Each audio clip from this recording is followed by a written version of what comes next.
धीरूभाई अंबानी, बाळासाहेब ठाकरे, प्रमोद महाजन यांचं फार सख्य होते. ते तिघे मित्र होते. सीविंड ही कप परेडची त्यांचं धीरूभाईचं जे मूल निवासस्थान आहे त्या ठिकाणी तिघे कधीतरी 8-15 दिवसांनी गप्पा गोष्टी करायला बसायचे. आणि त्याला धीरूभाईंनी त्यांना सांगितलं, बघ गणेशला तुम्ही मुख्यमंत्री बनवा. आणि तुम्ही जर सकाळचे वृत्तपत्रामध्ये बातमी होती ज्याला 95ला निवडणूक झाली आणि 1 महिन्यानंतर काउंटिंग झाली होती. किती? 1 महिन्यानंतर काउंटिंग झाली होती. बरोबर आहे. तर त्याला मला मनोदृष्टीने बोलून घेतलं कोहिनूरला. त्याला कोहिनूर ती आता ती बिल्डिंग झाली. आता पूर्वी ते कौलारूच घर होतं पश्चिमेला.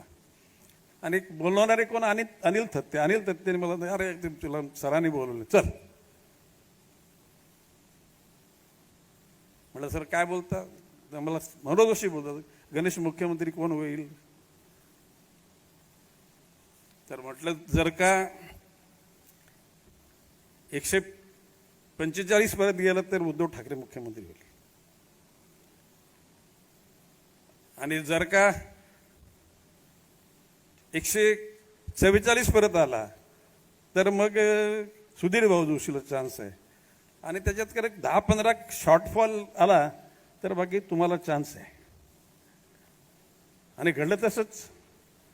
त्याला शरद पवार साहेबांचे काही त्यांनी उभे केलेले मराठवाड्यातले, विदर्भातले सगळे जमा करून मग नंतर मग ते सरकार तयार झालं.